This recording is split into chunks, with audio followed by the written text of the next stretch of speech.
E aí galerinha, tudo certo? Antes de mais nada, eu queria agradecer pro Lucas, que me gentilmente cedeu esses slides para eu poder fazer essa videoaula para vocês.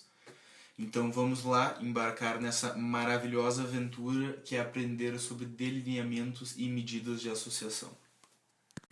Antes de mais nada, eu queria mostrar esse slide para vocês, porque ele basicamente resume toda a medicina que a gente aprende durante a faculdade. Que todas as coisas têm uma causa e essa causa leva um efeito. A gente tem que aprender a relacionar o normal, que é o fisiológico, com o patológico, que é o doente. E, no nosso caso epidemiológico, relacionar uma exposição com o desfecho. E como a gente vai fazer isso é através dos delineamentos. Para se decidir o melhor delineamento para uma pesquisa, primeiro tem que saber qual o enfoque dessa pesquisa. Por exemplo, ela pode ser para descobrir a causa de alguma coisa, que é a etiologia, pode ser o diagnóstico de uma doença, o prognóstico dessa doença, ou inclusive o tratamento, que é a intervenção dela. Cada um desses enfoques tem um delineamento diferente que vai ser explicado mais adiante. Depois de nós vermos qual o enfoque da pesquisa, a gente tem que ver quais os eixos básicos de delineamento. Como, por exemplo, o pesquisador pode querer fazer uma pesquisa só observando alguma coisa ou realmente experimentando, intervindo nela. Pode querer uma pesquisa no momento ou no passado. Pode querer ver casos novos ou casos... O delineamento sobre o qual vamos falar são os estudos de coorte. Como que eles funcionam? Inicialmente, se pega um grupo de pessoas com características parecidas, se escolhe um fator de estudo para se estudar e com o tempo vamos ver qual dessas pessoas vão ter um certo desfecho e quais não vão ter. Ou seja, se identifica uma certa ocorrência do desfecho de casos novos entre aqueles que estão ou não estão expostos ao fator em estudo. Esse é um estudo observacional, porque não há uma intervenção dos pesquisadores, e longitudinal, porque é ao longo do tempo. Sendo que ele parte de uma exposição, que é o fator em estudo, para o desfecho. Diferentemente dos estudos de coorte, os quais partem da exposição para um desfecho, os estudos de caso controle são o contrário, eles partem do desfecho para a exposição. Nesses estudos, os pacientes são incluídos de acordo com a presença ou não do desfecho. Geralmente são definidos um grupo de casos que tem esse desfecho e outro de controles que não tem o desfecho, e se avalia a exposição no passado de potenciais fatores de risco nesses grupos. A grande dificuldade desse tipo de delineamento é na seleção do grupo controle. Tem que ter a ideia de que os controles, caso adquirissem a doença, seriam casos, e por isso eles têm que ser muito parecidos com os casos originalmente. Em comparação aos outros dois delineamentos comentados anteriormente, os estudos transversais são mais simples, mais fáceis e mais baratos para se executarem. O fator em estudo e o desfecho são aferidos simultaneamente em um curto período de tempo, como se fosse uma foto. Não se sabe se foi a exposição que levou ao desfecho ou foi o desfecho que levou à exposição. Esse tipo de estudo é o ideal para se quantificar a prevalência de uma certa doença, ou seja, o número de casos entre o total de examinados. Essa imagem retoma o explicado nos 3 slides anteriores. Nos estudos transversais, temos tanto a exposição quanto o desfecho no presente. Já nos estudos de coorte, temos a exposição no presente e esta vai nos levar para um desfecho futuro. E nos estudos de caso controle, temos o desfecho e qual vai nos levar para uma exposição. Os estudos ecológicos são muito semelhantes ao estudo transversal, mas ele analisa o grupo como unidade, e não o indivíduo como essa unidade. Ele é o ideal para estudar diferentes regiões, diferentes estados, ou seja, diferentes aglomerados de pessoas. Ele é o ideal quando se pretende avaliar o impacto de determinados processos de mudança social ou de intervenções na comunidade, como novos programas, novas políticas ou uma nova legislação. Delineamentos comentados anteriormente são delineamentos observacionais, ou seja, não há uma intervenção no estudo. Nesse caso, que são os ensaios clínicos randomizados, há uma intervenção. Esse tipo de estudo é o ideal para se avaliar a relação causa e efeito de algo, respondendo questões tanto de eficácia como de efetividade de um tratamento. Como se realiza esse estudo então? Bem, se pega um grupo de pessoas e se randomiza elas, ou seja, uma parte do grupo recebe a intervenção e a outra parte do grupo é o controle. recebe o placebo. O ideal para esse tipo de estudo é se utilizar do cegamento, ou seja, nem o paciente, nem os pesquisadores, nem os médicos envolvidos sabem quem está recebendo o placebo e quem está recebendo o tratamento, a intervenção verdade, para que sejam avaliadas nos resultados da mesma maneira. É considerado o método cientificamente mais rigoroso para o teste de hipótese em epidemiologia, ou seja, é um estudo mais forte em comparação aos outros. Tem que se lembrar também que muitas vezes a significância estatística de um estudo não implica necessariamente na significância clínica deste mesmo estudo. O delineamento experimental semelhante aos ensaios clínicos randomizados são os quasi-experimentos. A diferença entre eles é que os quasi-experimentos são realizados sem randomização. Ou seja, não há um grupo controle para se comparar àqueles que recebem a intervenção. Englobo explicado em alguns slides anteriores. Eles mostram a diferença entre os estudos retrospectivos, que são aqueles que analisam coisas para o passado, com os estudos prospectivos, que analisam as coisas para o futuro.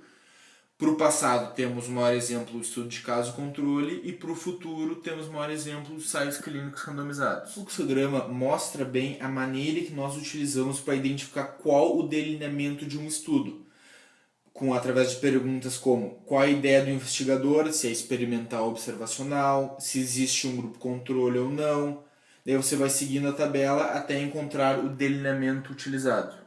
Antes que vocês saem tentando decorar essa pirâmide, vocês não precisam. É só vocês terem uma ideia da importância de cada tipo de estudo. Na base, temos estudos considerados mais fracos e no ápice, os mais fortes. Se falarmos sobre as medidas de associação, temos que comentar sobre as medidas de frequência. Essas são prevalência, que é o número de pessoas com uma certa condição dividido pelo número de pessoas em um certo período de tempo, ou seja, expressa o número de casos existentes de uma doença em um dado momento, como se fosse uma foto. A incidência, que é o número de casos novos para uma certa condição dividido pelo número de indivíduos em risco para essa condição, o que é especialmente bom para doenças de curta duração, porque consiste na frequência com que surgem novos casos de uma doença em um certo intervalo de tempo. E a densidade de incidência é mais utilizada para informar o número de casos novos que ocorrem em um grupo de pessoas em acompanhamento por diferentes períodos de tempo. Por isso que a unidade é pessoa-tempo, pessoa pela incidência e tempo por ser diferentes períodos de tempo. A primeira medida de associação que nós vamos comentar é o risco relativo. Como que se calcula esse risco relativo? Se pega a incidência de uma certa doença entre os expostos para uma condição e se divide pela incidência dessa mesma doença para os não expostos. O risco relativo indica quantas vezes maior é o risco de desenvolver o desfecho entre os expostos ao fator em relação a pessoas não expostas.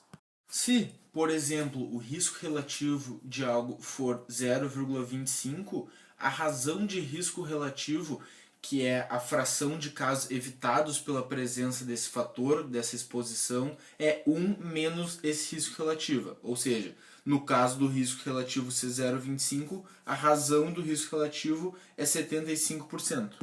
O risco atribuível indica a diferença de incidência entre os grupos. Ou seja, o risco atribuível indica a diferença de incidência entre os dois grupos. A diferença que é atribuída à exposição ou não do fator de risco.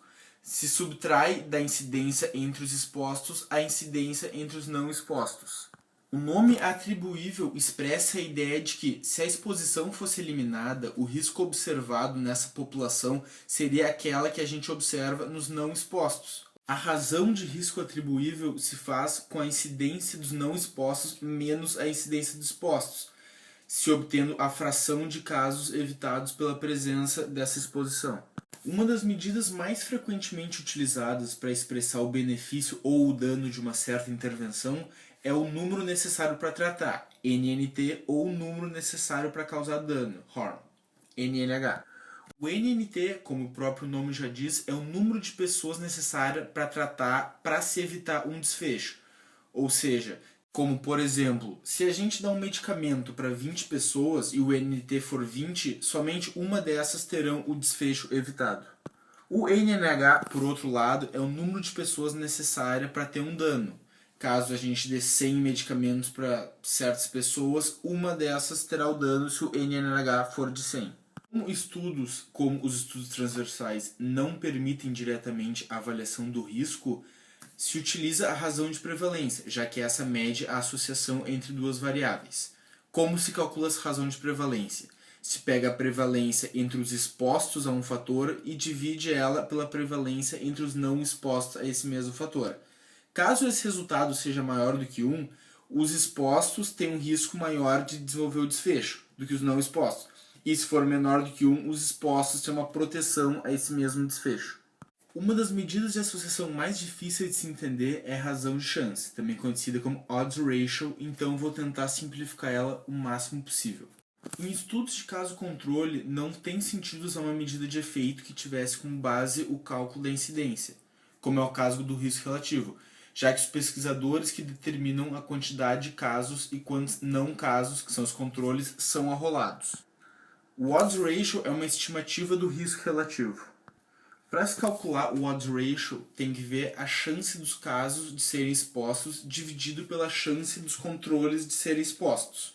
Ou seja, pega os casos e divide expostos sobre não expostos e pega os controles e divide expostos sobre não expostos. Um jeito rápido de calcular isso é fazendo uma tabelinha como a que está no canto direito inferior da tela, com A, B, C e D.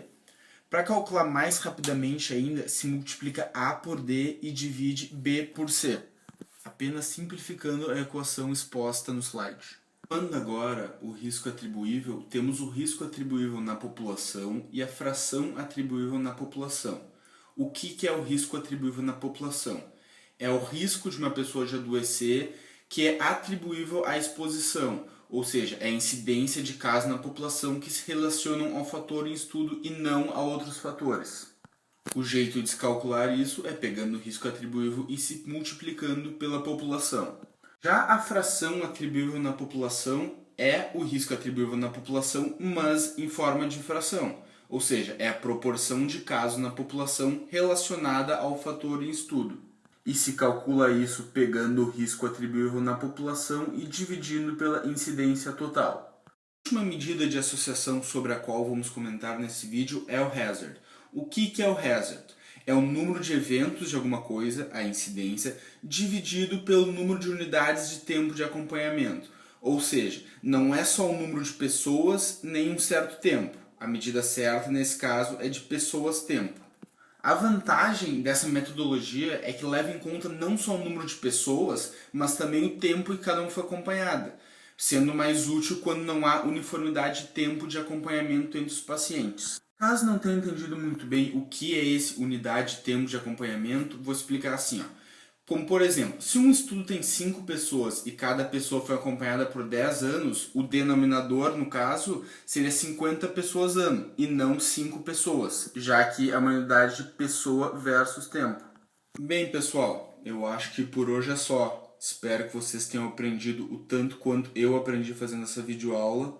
Caso tenham alguma dúvida, algum questionamento, alguma crítica construtiva, podem vir falar comigo. Para os que não me reconheceram ou realmente não me conhecem, eu sou o Thiago Zimmermann e beijos e abraços para todos.